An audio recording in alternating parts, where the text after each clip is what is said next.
بعض لوگ حضرت علی کا نام لے کر حضرت امیر معاویہ پر تبرہ بولتے ہیں. یاد رکھے مسلمان کو یہ روا نہیں ہے اور نہ وہ بول سکتا ہے. اس کی وجہ یہ ہے کہ اگر آپس میں اختلاف ان کا ہوا تھا نا تو یہ اختلاف بغض اور اناد اور تکبر کی وجہ سے نہیں تھا. وہ صرف اتنا تقاضا تھا، یہ کہتے تھے کہ حضرت عثمان غنی کے قاتلوں کو ابھی مار ڈالا جائے، اور حضرت علی کہتے تھے کہ حکومت مستحکم ہو جائے پھر مار ڈالیں گے. یہاں حضرت علی کی رائے ٹھیک تھی، علی حق پر تھے، لیکن حضرت امیر معاویہ بھی کوئی آگے سے جھگڑنا نہیں چاہتے تھے. وہ کہتے تھے میرے چاچے کا بیٹا ہے عثمان اور مدینے میں آپ کے ہوتے ہوئے شہید ہو گیا تو بندیاں نہیں چھڑنا، صرف اتنی بات تھی. وہ بیچ میں شیطانوں نے بات کو اتنا بڑھایا کہ بات لڑائی تک آ گئی. لیکن بعد میں توجہ میری طرف رکھنا، صلح پتہ کس سے ہوئی تھی؟ علی کے بچوں سے صلح ہوئی تھی. اگر اعتراض حضرت امیر معاویہ پر کیا جائے کہ حضرت علی سے لڑے ہیں تو علی کے بچوں کو کدھر ڈالو گے؟ بھائی حضرت علی کے بچوں کو نہیں پتا تھا کہ یہ ہمارے باپ سے لڑتا رہا ہے، اپنے باپ سے دشمن سے کون صلح کرتا ہے؟ کہتا ہے تو کوئی نہیں کرتا. میں نے کہا پتا چلا کہ لڑائی وہ ہے نہیں جو تم سمجھ رہے ہو، وہ اختلاف تھا اور علمی اختلاف تھا. جب ختم ہو گیا امام حسن نے خود خلافت کی پگڑی حضرت امیر معاویہ کے سر پر رکھ دی. میں نے کہا اس واسطے اس مسئلے کو سمجھو اور بے ادبیاں نہ کیا کرو. ادھر دیکھو، ادھر میں آپ کو ایک طریقہ بتاتا ہوں. حضرت علی کے بچوں کے پیچھے یوں ہاتھ باندھ کے کھڑے ہو جاؤ، اے امام حسن اور حسین ہم تمہارے پیچھے کھڑے ہیں، تمہاری صلح ہو گئی حضرت امیر معاویہ سے، ہماری بھی صلح ہو گئی. ہم لڑ نہیں سکتے، ہم تمہارے فیصلے کو چیلنج نہیں کر سکتے، ہم تمہارے فیصلے کو کراس نہیں کر سکتے، چونکہ آپ ہمارے سردار ہیں، آپ جنت کے سردار ہیں. سرداروں کے فیصلے کو مسلی تو چیلنج کرتا ہے، بندے کا پتر چیلنج نہیں کرتا ہے. ہم مسلی نہیں ہیں، ہم بندے کے پتر ہیں. اس لیے ہم حضرت امام حسن و حسین کے پیچھے کھڑے ہیں، فیصلہ مانتے ہیں اور بالکل ٹھیک ہے. اور جب یزید کا مسئلہ آ جائے ہم امام حسین کے پیچھے کھڑے ہیں اور یہ کہتے ہیں اے حسین، توجہ میری طرف، اے حسین ہم آپ کے ایسے وفادار نوکر ہیں، یزید کی آپ سے لڑائی ہو گئی، ہماری بھی یزید سے لڑائی ہو گئی ہے. یہ انداز اپنانا چاہیے. اب اگر آپ سمجھ چکے تو ذرا واپس پڑھ لیے. حضرت امیر معاویہ رضی اللہ تعالیٰ عنہ، آپ حدیث روایت کرتے ہیں. حدیث کیا ہے؟ اور حضرت امام نسائی کے بارے میں جو نکتہ دینا چاہتا ہوں ادھر دیکھیے میری طرف. حضرت علی کے عاشق ہیں امام نسائی. علی کا سچا عاشق ہوتا ہی وہ ہے جو علی کی بات بھی کرے، معاویہ کی بات بھی کرے، اور اگر نہ کرے تو وہ کبھی سچا عاشق نہیں ہو سکتا. سمجھ آ رہی ہے؟ یہ پوائنٹ سمجھا رہا ہوں آپ کو. اگر آپ سمجھ چکے تو آئیے ذرا اگلی بات کہوں آپ کو. حضرت سیدنا امام نسائی وہ فرماتے ہیں، حضرت امیر معاویہ کہتے ہیں نبی پاک اپنے گھر میں جلوہ گر تھے اور صحابہ اکرام بیٹھے تھے مسجد میں، جیسے آج ہم مسجد میں بیٹھے ہیں. مسجد دے وچ صحابہ کدوں بیٹھے نے تے کہنے بیٹھ کے محفل کیتی ہے تے نبی دے آن دا ذکر کیتا ہے. میں کہا میرا قبلہ، او میرا دوست، او میرا بھائی، او میرا سجن، لوکاں دیاں گلاں نہ سن، اب دلیل سن. اب دلیل سنیے کیا ہے.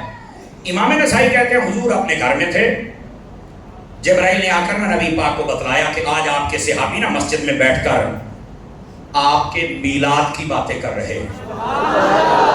آواز کمزوروں والی ہے. آپ کے میلاد کی باتیں کر رہے ہیں. نبی پاک نا اپنی گھر سے نکلے اور مسجد میں تشریف لائے. توجہ بھائی توجہ، اوے بیٹھ جائیے بھائی، بیٹھ جائیے جلدی جلدی، مہربانی فرمائیے، محفل ہے. یہ اٹھم پھرم بند کر دیں اور میری بات سنیں. بڑی خاص بات چھیڑ بیٹھا ہوں اور یہ آپ کے لیے بہت ضروری ہے. حضرت امام نسائی کہتے ہیں حضرت امیر معاویہ فرماتے ہیں نبی پاک گھر میں تھے، جبرائیل نے آ کے بتایا کہ آپ کے صحابیار مسجد میں نا آپ کی میلاد کی باتیں کر رہے ہیں. اللہ نے پیغام بھیجا ہے، خوشی کا اظہار فرمایا ہے. نبی پاک اپنے گھر سے نکلے، مسجد میں آئے تو سارے صحابہ بیٹھے ہوئے تھے. آپ نے فرمایا ما اجلسکم، ترجمہ سنیے، فرمایا آج کس چیز کا جلسہ کر کے بیٹھے ہوئے ہو؟ میں نے کیا کہا؟ آج کس چیز کا جلسہ؟ امام نسائی نے لکھا ہے، اٹھاؤ نسائی شریف، نہ ہو تو میں ذمہ دار ہوں. صحابہ کرام کہتے ہیں قالوا جلسنا نذکر اللہ ونحمدہ علی ما ہدانا للاسلام ومن علینا بک یا رسول اللہ صلی اللہ علیہ وسلم.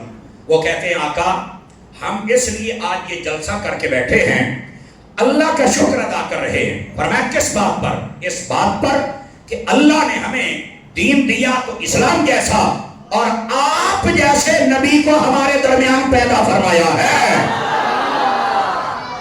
یہ جو آپ کی تشریف آوری، آپ کی جلوہ گری، آپ کا میلاد، آپ کا آنا، فرمایا اس پر ہم اللہ کا شکر ادا کر رہے ہیں کہ آپ ہمارے درمیان تشریف لائے ہیں. اب بتاؤ یہ میلاد کی بات ہے یا نہیں؟ ایمان سے بتاؤ. امام نسائی اس کو لکھ رہے ہیں اور موضوع یہی ہے.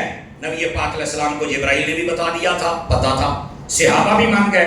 حضور فرماتے ہیں اللہ ما اجلسکم، تم قسم اٹھاتے ہو کہ اسی لیے بیٹھے ہوئے تھے.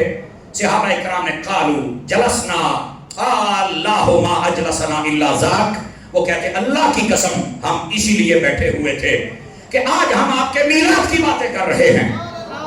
اب میرے نبی نے کیا کہا؟ توجہ، میرے نبی فرماتے ہیں لم استحلف تہمتا لکم، فرمایا میں نے جو قسم اٹھوائی ہے نا اس لیے نہیں کہ مجھے تم پر کوئی شک ہے. تو فرمایا پھر قسم اٹھوائی کیوں ہے؟ فرمایا اگلی بات بڑی مزیدار ہے. کیا؟ فرمایا ان اللہ یباہی بکم الملائکہ، فرمایا ابھی جبرائیل میرے پاس آئے تھے جب میں گھر تھا تو مجھے بتایا کہ اللہ فرماتا ہے محبوب کے صحابیوں پر آج میں بڑا خوش ہوں، راضی ہوں. کیوں؟ یہ مسجد میں بیٹھ کر میرا اس بات پہ شکر ادا کر رہے ہیں کہ تو نے اپنے حبیب کو ہمارے درمیان پیدا فرما دیا ہے. آپ کہتے ہیں مسجد میں محفل نہیں صحابہ نے کی، میں آپ کو حدیث پڑھ کے سنا رہا ہوں. محفل بھی ہے، پورا موضوع بھی ہے، اللہ کو بھی پتا ہے، جبرائیل کو بھی پتا ہے، اللہ راضی بھی ہے، نبی کو بھی پتا ہے. نبی نے یہ نہیں فرمایا میرے میلاد کی بات کرنا شرک ہے، بلکہ فرمایا اللہ بھی تم پہ راضی ہے، میں رسول بھی تم پہ راضی ہوں. اب بات سمجھ آئیے حضرات کے کوئی نہیں؟ یہ ہے نبی پاک صلی اللہ علیہ وسلم کا میلاد. صحابہ اکرام علیہ رضوان نے یوں ترتیب دیا. آپ اس بات کو بالکل بھول جائیں کہ میلاد پر کوئی دلیل نہیں ہے. نا سوچنا بھی مت. یہ میرے نبی نے بھی سیلیبریٹ کیا ہے سوار کا روزہ رکھ کے، صحابہ اکرام بھی ہر سوار کا روزہ رکھتے تھے، اور یہی میلاد تھا مسجد میں بیٹھ کر صحابہ بھی اس کا ذکر کیا کرتے تھے. لیکن ہاں یہ شکل و صورت نہیں تھی. یہ جدید دور آیا تو شکل و صورت آ گئی. اگر کوئی کہتا ہے جھنڈی جھنڈا لائٹ تو میلاد میں نہیں ہے، میں نے کہا یہ سب نکال دو، تم سادہ میلاد کر لو. کرو صحیح، جو نہیں فرما رہے، کرو صحیح، سادہ کر لو، کرو صحیح، تاکہ پتہ چلے کہ ان کو بھی نبی کے آنے کی خوشی ہے. ادھر دیکھیے بھی، یہاں تک تو ہو گئی نبی کے آنے کی بات. اب دوسرے موضوع کو چھیڑ رہا ہوں. اب گھنٹہ لگے 2 لگے برداشت کریں گے آپ حضرات؟ گوڈے چھٹو نا میرا پتر، چوکڑیاں مار کے، آپ بھی چوکڑیاں مار کے ناراض نہ ہوں گے.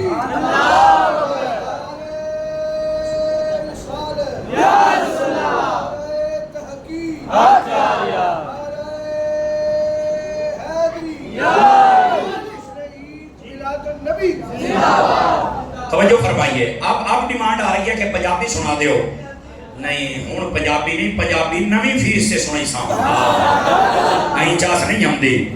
ہوں جی میں پیڑ پر نکلوتا میری پیڑ نہ مجاؤ، میرا ہوش اندر اٹھ گیا تو کون لائے دے سی. اور مجھے مزہ آ رہا ہے آپ سے اردو میں بیان بات. میں اس لیے ٹھہر ٹھہر کے کر رہا ہوں تاکہ آپ کو ایک ایک جملہ سمجھ آ جائے کہ فقیر کیا سبق سنا رہا. ادھر دیکھیے میرے بھائی، اگر بندے کو عقل ہو، میں نے کیا کہا؟ بندے کو بندہ میلاد منائے بغیر رہ ہی نہیں سکتا. توجہ میری طرف رہے بھائی جان، پیسے والے چکر میں میری تقریر نہیں گول کرنی. گڈو 1 روپیہ نہ سٹو، گل سنو. سبحان اللہ. میں آپ پہ لے لئی شان جن کو لینے ہوئے تو سمجھ کر دیکھو. سبحان اللہ، کیا کچھ پڑیا. ادھر دیکھیے حضرات، بات یہ بڑا خاص موضوع اب آپ کے خدمت میں عرض کرنا ہے. آپ کہیں گے وہ کیسے؟ بس یعنی عقل ہو تو بندہ حضور کی آمد کی خوشی کرے. کیسے؟ ادھر دیکھیے، میرے نبی جب تک نہیں آئے تھے تو ماں باپ منڈیوں میں بکتے تھے. جب تک میرے نبی نہیں آئے تھے. میرے نبی آئے تو ماں باپ کو عزت مل گئی، نمبر 1. نمبر 2، میرے نبی جب تک نہیں آئے تھے بیٹیوں کو زندہ دفن کیا جاتا تھا. استغفر اللہ. میرے نبی آئے تو آپ نے بیٹیوں کو عزت عطا فرمائی. میرے نبی جب تک نہیں آئے تھے بیویوں کو اس کائنات کی ذلیل ترین مخلوق سمجھا جاتا تھا. ان کے برتن تک الگ ہوتے تھے، گھر میں نوکرانی سمجھا جاتا تھا. میرے نبی آئے، بیویوں کو عزت مل گئی. میرے نبی جب تک نہیں آئے اس معاشرے کو کوئی نہیں پوچھتا تھا میرے نبی نے غریبوں کو حق دیا، پڑوسیوں کو حق دیا، اولاد کے حقوق بیان کیے، امیر اور غریب کے حق بیان کیے، اپنے اور پرائے رشتوں کا تقدس بحال کیا۔ یہ انسانیت بت کے سامنے جھکتی تھی، آپ نے بت پھینکوا دیے اور آپ نے رب جو وحدہ لا شریک ہے، جو ازلی ہے، جو ابدی ہے، جو مستقل بذات ہے، جو سب کا رب ہے، جو سب کو پیدا کرنے والا ہے، سب کو موت دینے والا ہے، سب کو عطا کرنے والا ہے، اس کی ساری کائنات محتاج ہے اور وہ سب کا داتا ہے، سب کو عطا کرنے والا ہے، سب کا رازق ہے، سب کا خالق ہے، سب کا مالک ہے، سب کو عطا کرنے والا ہے۔ اس رب کے سامنے جھکا دیا اور سجدہ کروا دیا۔ اور حضرات یہ بڑا مشکل امر تھا کہ سامنے بت رکھ کے سجدہ کرنے والی قوم، ان کے سامنے سے بت اٹھوا دیے جائیں اور کہا جائے کہ رب کو سجدہ کرو۔ اور جب وہ پوچھتے تھے نا کہ پہلے تو ہمارا رب بت ہوتا تھا تو اب کون ہے، کہا جاتا تھا وحدہ لا شریک۔ اور جب وہ کہتے تھے بت تو ہمیں نظر آتا تھا تو یہ رب نظر کیوں نہیں آتا، فرمایا دیکھنا ہمیں ہے، عبادت اس کی کرنی ہے۔ آپ دیکھیں بچہ جب پہلے دن اسکول میں جاتا ہے تو اسے کہتے ہیں الف، تو وہ بچہ پوچھتا ہے کیا ہے الف، تو اس کو کہتے ہیں انار۔ سبحان اللہ، سبحان اللہ۔ ایسے یہ صحابت بھائی، پہلے دن بچہ اسکول جاتا ہے الف، اس کو کیا پتا کہ الف کیا ہے، اس کی حقیقت کیا ہے، کون پہچانے، تو اسے کہا جاتا ہے انار، یعنی الف کو سمجھنا ہے انار کو دیکھ۔ الف کی حقیقت کیا ہے، انار دیکھ، تصویر انار کی ہے، حقیقت الف کی ہے۔ اسی طرح جب رب کو دیکھنا ہے، فرمایا ادھر الف کی حقیقت کے لیے انار ہے، ادھر اللہ کی حقیقت کے لیے چہرہ یار ہے۔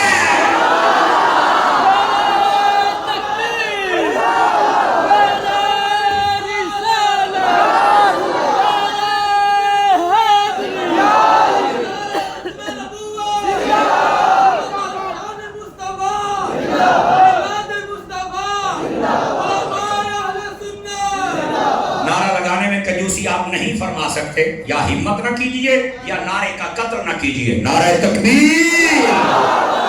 ایسے دیوانے بنو اللہ کے بندو۔ اب جو میں بات کہہ رہا ہوں اب سمجھ آ گیا۔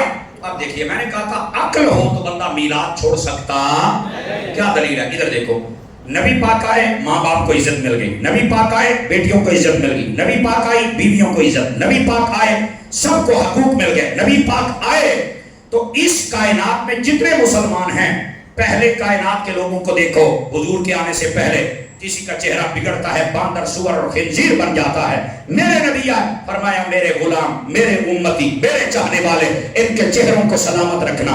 اب بھائی جس نبی کے آنے پر اتنی عزتیں ملے، ہمارے چہرے سلامت، ہمارے گناہوں پہ پردہ، بتائیے اس نبی کا میلاد نہ کروں تو کیا ماتم کروں؟ عقل ہونا عقل تو بندہ حضور کا میلاد کرے کہ جن کے صدقے میں کائنات کو بہاریں مل گئی۔ لیکن یہ ادھر دیکھیے بات ہے بڑی ضروری جو عرض کر رہا ہوں۔ ماں باپ منڈیوں میں بکتے تھے، حضور نے کہا ان کا چہرہ دیکھو قبول حج کا ثواب مل جائے گا۔ یہ جب ماں باپ بوڑھے ہو جاتے ہیں نا تو ان کی قدر کر لو، بڑا یہ قیمتی خزانہ بن جاتے ہیں۔ انگریز نے بھی جب نبی پاک علیہ السلام کی اس سیرت کو پڑھا اور ماں باپ کی شان اور فضائل جو حضور نے بیان کیے پڑھا تو پتہ کیا کہا تھا، کہتا ہے اولڈ از گولڈ۔ یہ انگریز نے ایک جملہ کہا ہے، کہتا ہے جب بندہ بوڑھا ہو جائے نا تو یہ سونا بن جاتا ہے، سونا۔ آپ دیکھیں یہ بوڑھا کیسے سونا ہوتا ہے، پہلی بات جب بندہ بوڑھا ہو جائے نا اس کے پاس تجربات بہت ہوتے ہیں۔ آپ بڑی سے بڑی بات کریں نا، بڑی سے بڑی، آپ اپنے بزرگ سے مشورہ کریں، جو وہ کہتا ہے وہ ہوتا ہے۔ جو نہیں ہے آپ حضرات، اولڈ از گولڈ، اس کے تجربات۔ اس لیے فرمایا بزرگوں کے پاس بیٹھا کرو، ان کے پاس بیٹھو گے نا بہت کچھ سیکھو گے۔ لیکن آج تم بزرگوں کے پاس بیٹھ کر بھی موبائل میں لگے رہتے ہو۔ خدا کے لیے جب ماں باپ کے پاس بیٹھا کرے نا، موبائل بند کر کے کسی دراز میں رکھ کے پھر ماں باپ کے پاس بیٹھا کرو۔ تم زیادتی کرتے ہو نوجوانوں، اپنے آپ کے ساتھ زیادتی کرتے ہو، شرم کرو، ان موبائلوں سے نکلو اور اپنے باپ اور ماں کا چہرہ دیکھنا شروع کرو، کے پاس بیٹھنا شروع کرو۔ نمبر 1۔ نمبر 2، یہ جو ماں باپ بوڑھے ہو جائیں تو کیسے اولڈ از گولڈ ہوتا ہے، دوسری بات سماعت کیجیے، وہ یہ ہے، یہ جو ماں باپ ہوتے ہیں نا جب بوڑھے ہو جائیں ان کا خرچہ بہت کم ہو جاتا ہے۔ نہ انہاں مرونڈا کھاونا ہے، نہ گجک کھاونی ہے، تو نہ لیز تے پاپڑ تے نہ ہر کلفی والے نوں ڈکنا ہے۔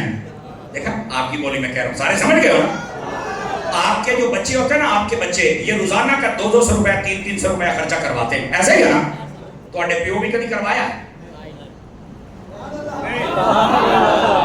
چوپ ہو گیا وہیں طرح دا تھوڑا پیو تو نو جی کھا دی بھائی، اللہ کے بندے بولو تو صحیح نا،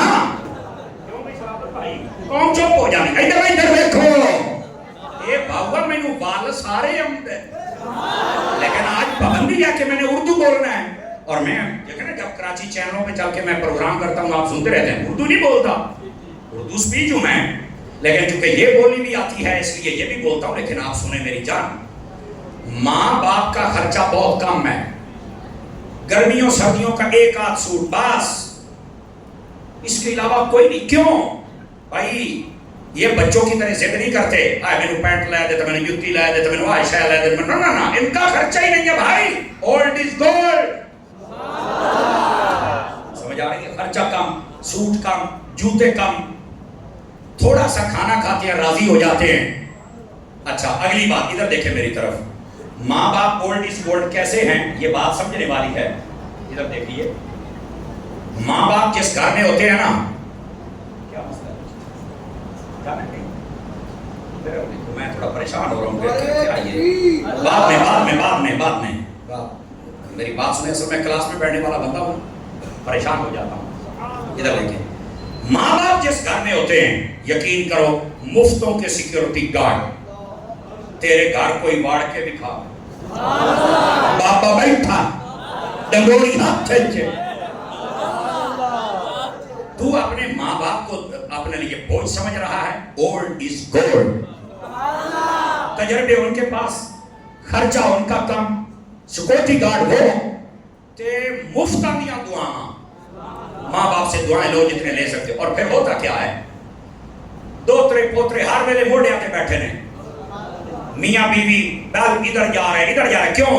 فکر نہیں ہے، اماں ابا بیٹھے ہوئے ہیں، کیسا یار مفتوں کے بچہ کھلانے والے بھی آپ کو مل گئے، اولڈ از گولڈ، کتنا فائدہ ہے ماں باپ کا یار، اور تم لوگ ہو کہ ماں باپ کے قریب نہیں جاتے ہو، نہیں یار زیادتی نہ کرو، ان بزرگوں کے پاس بیٹھو، اور یہاں جان کی امان پاؤں تو بزرگوں سے بھی کچھ کہہ سکتا ہوں۔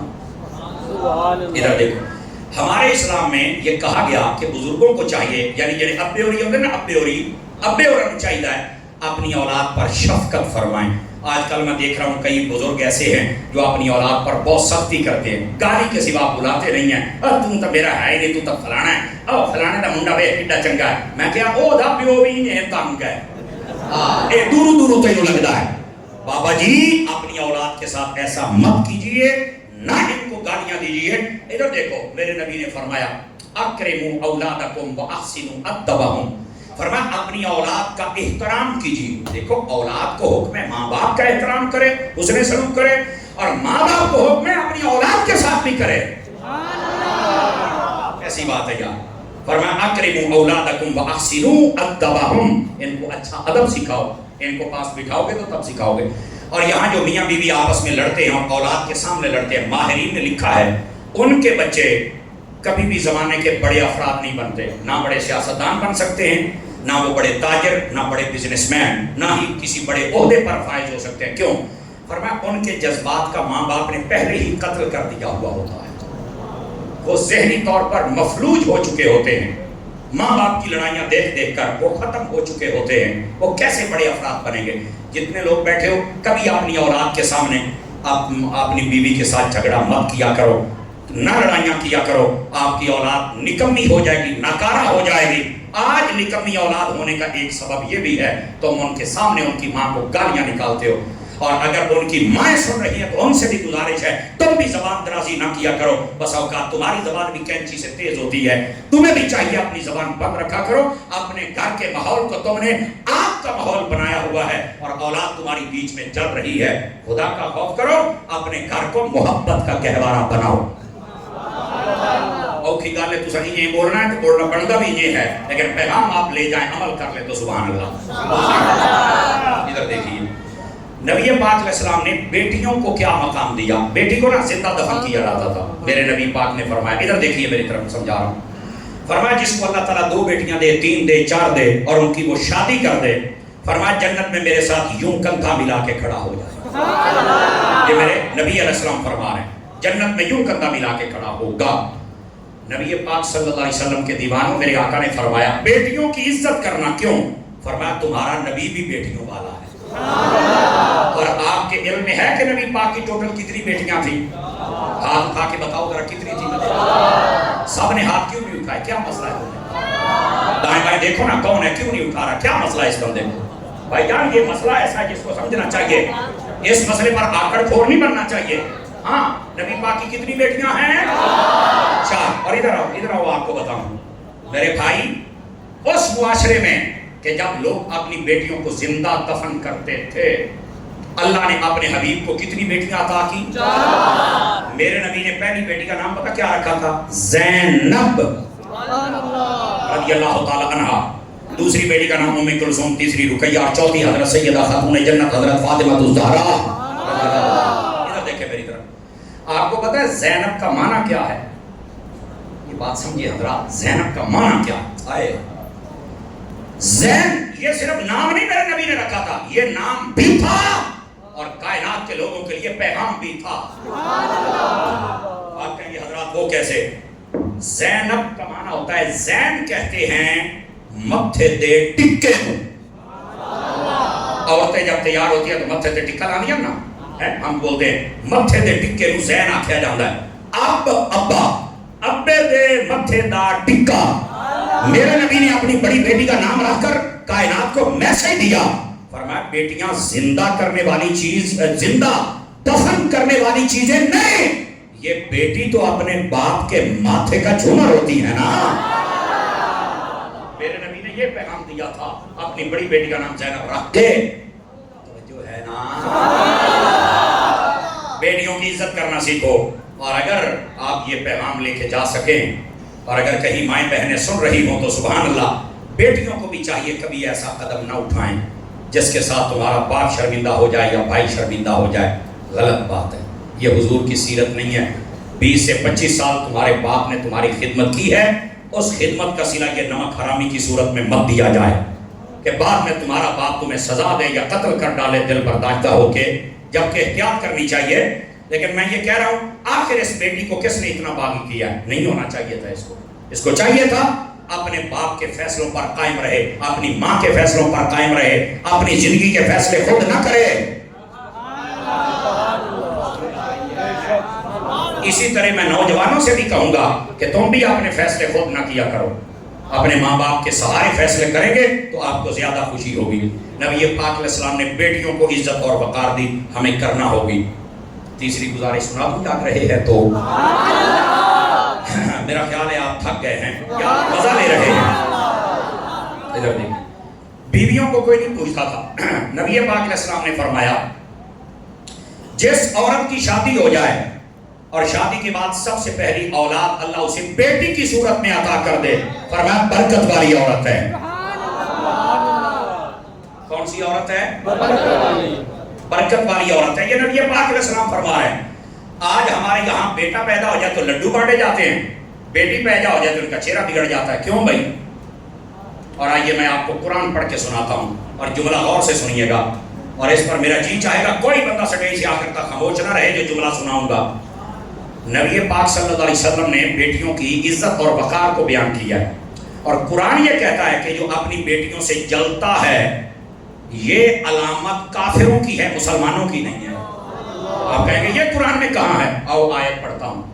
اللہ نے فرمایا وَإِذَا بُشِّرَ أَحَدُهُم بِالْأُنثَىٰ ظَلَّ وَجْهُهُ مُسْوَدًّا وَهُوَ كَظِيمٌ. فرمایا کافروں کو جب پتہ چلتا تھا کہ ہماری بیٹی پیدا ہوئی ہے تو ان کے منہ کالے ہو جاتے تھے. اللہ تعالیٰ نے منہ کا کوئی اور رنگ نہیں بتایا، کالا بتایا ہے.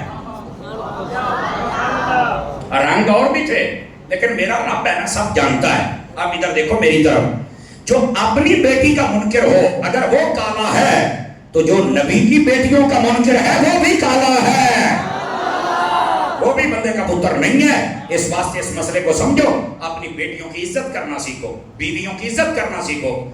نبی پاک سے پوچھا گیا حضور بہترین بیوی کون سی ہوتی ہے؟ میرے آقا نے 3 نشانیاں بتلائیں. پہلی فرمایا بہترین بیوی وہ ہوتی ہے کہ جب اس کا شوہر اسے کوئی بات کہے تو وہ فوراً مان جائے. یہ اچھی بیوی ہے، بہترین بیوی ہے۔ دوسری نشانی فرمایا بہترین بیوی وہ ہے جب شوہر کہیں چلا جائے تو یہ اپنی بھی حفاظت کرے اور گھر بار کی بھی حفاظت کرے، فرمایا یہ اچھی بیوی ہے۔ تیسری نشانی فرمایا جب شوہر واپس آئے تو یہ اس کا اچھا استقبال کرے، یہ نہیں کہ آتے ہی جناب ابھی وہ گھر میں داخل ہوا تو سیر بنے ہویا تو نالی تیرے بچیاں میں ذلیل کیتا تو تیری ماں آئی کیتا تو تیریاں بہن آئی کیتا میں تو رو گئیاں تو میں کتنے آگے، نہیں نہیں نہیں نہیں نہیں، آتے ہی چھاپتا گیر لگا کے اپنے گھر والے کو تنگ کرنے کی بالکل اجازت نہیں ہے۔ اچھا استقبال کرو، پانی پلاؤ، بٹھاؤ اور پوچھو حال چال، اور اس کے بعد جب تھوڑا طبیعت میں ٹھنڈک پیدا ہو جائے تو پھر آپ اپنی شوہر سے کوئی بات کر سکتی ہیں، ورنہ آپ اپنے شوہروں کو تنگ نہ کیا کریں، یہ سارا دن بیچارے پتہ نہیں کہاں سے لڑتے ہوئے آتے ہیں۔ ہمیں سمجھنا چاہیے اور یہ عورتوں کو بھی بات سمجھنی چاہیے۔ صوفیاء سے پوچھا گیا اچھی بیوی کون سی ہوتی ہے؟ فرمایا جو شوہر سے اتنی ڈیمانڈ کرے جتنی اس کی آمدن ہو، اس سے زیادہ اسے تنگ نہ کرے۔ میں آپ کو ایک رپورٹ بتا رہا ہوں پاکستان کی، یہ پچھلے سال کی رپورٹ تھی۔ پاکستان میں ایک ادارے نے وزٹ کیا کہ سب سے زیادہ طلاقیں کس وجہ سے ہو رہی ہیں، فرمایا ان میں سبب یہ ہے مرد کی آمدنی کم ہے اور جو عورت ہے اس کی ڈیمانڈ زیادہ ہے۔ نہیں، غلط بات ہے۔ اپنیاں بیٹیاں جو ہے نا ان کو عزت سکھا کے بھیجا کرو، ڈیمانڈیں سکھا کے نہ بھیجا کرو۔ میں آخری بات سنا کے آپ سے اجازت چاہ رہا ہوں۔ نبی پاک نے اپنی لاڈلی شہزادی حضرت سیدہ خاتون جنت رضی اللہ تعالی عنہا، آپ کی جب شادی کی حضرت مولا علی سے، تو فرمایا اے میری بیٹی میں تیری شادی کر رہا ہوں، لیکن حضرت علی کے بارے میں فرمایا علی کو کبھی سوال کر کے پریشان مت کرنا، کبھی ایسا سوال نہ کرنا جو علی پورا نہ کر سکے، اور مانگ کر کبھی پریشان نہ کرنا۔ کہا بابا بالکل ٹھیک ہو گیا۔ ادھر میری گل سنیا جے سمجھ آوے تا، جو نبی اپنی بیٹی کو روک رہا ہے کہ شوہر سے نہیں مانگنا، وہ ابو بکر سے مانگنے کیسے گئی ہوگی؟ مجھے بتاؤ تو صحیح نا، اس سے بڑا جھوٹ کیا ہو سکتا ہے؟ چھوڑ دو ان باتوں کو کہ باپ مانگنے گئی اور کسی نے، یہ سب تماشے ہیں۔ تم نے کبھی محبت کا جام پیا ہوتا تو تم آج حضور کے اہل بیت کے بھی غلام ہوتے اور صحابہ کے بھی غلام ہوتے۔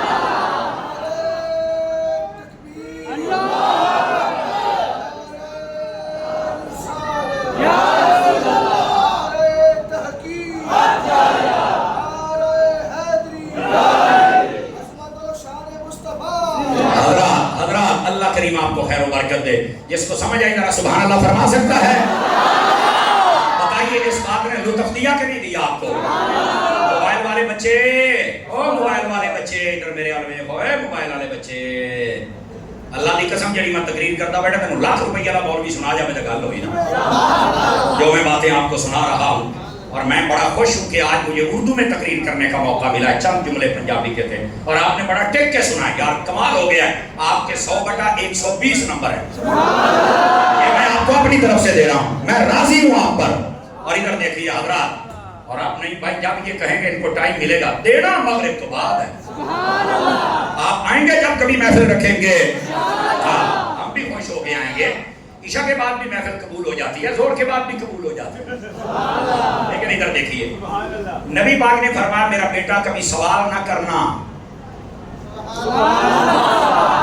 میرا بیٹا کبھی سوال، ادھر دیکھو ادھر بات بڑی خاص ہے، اللہ اکبر۔ نبی پاک علیہ السلام نے یہ تربیت کر کے سیدہ پاک کو بھیج دیا، چند دن گزرے، توجہ ہے میرے بھائیوں کی، خاص کر میں علماء کی توجہ چاہتا ہوں، چند دن گزرے نا شادی، تو گھر کے اندر جو جو تھے نا پیسے ہوئے وہ ختم ہو گئے، سیدہ پاک نے مانگا نہیں، چند دن کے بعد جو ختم ہو گئے، سوال نہیں کیا حضرت مولا علی سے بھئی وہ گھر آٹا ہو گیا تو لے آؤ۔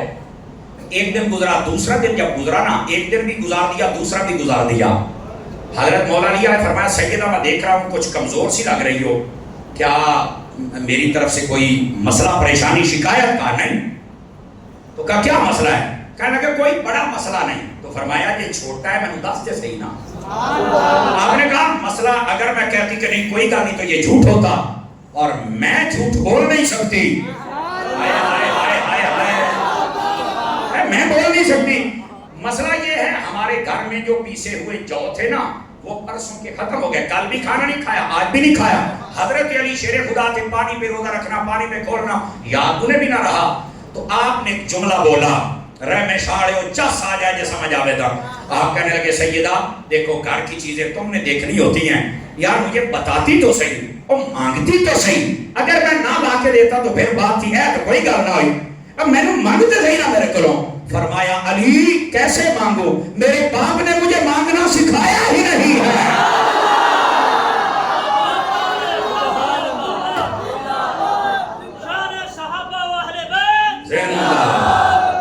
میں کیسے مانگوں, میرے باپ نے مجھے مانگنا سکھایا ہی نہیں ہے.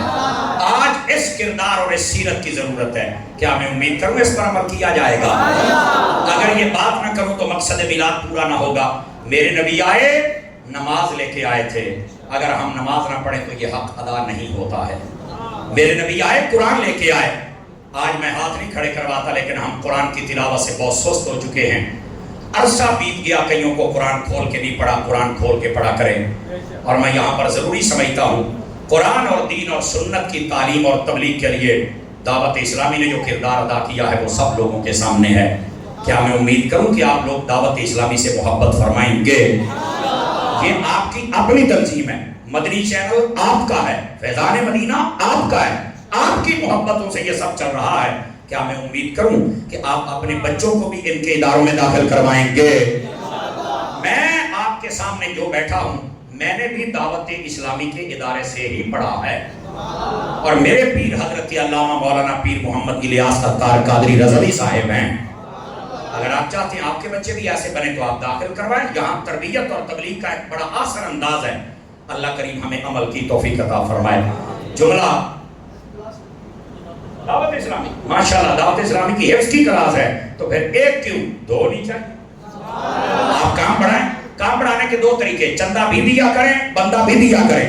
چندہ دیں گے تو اچھی جگہ پہ لگائیں گے, بندہ دیں گے تو ہم بندے کا پوتر بنا کے دیں گے. آپ ضرور تعاون فرمایا کیجئے.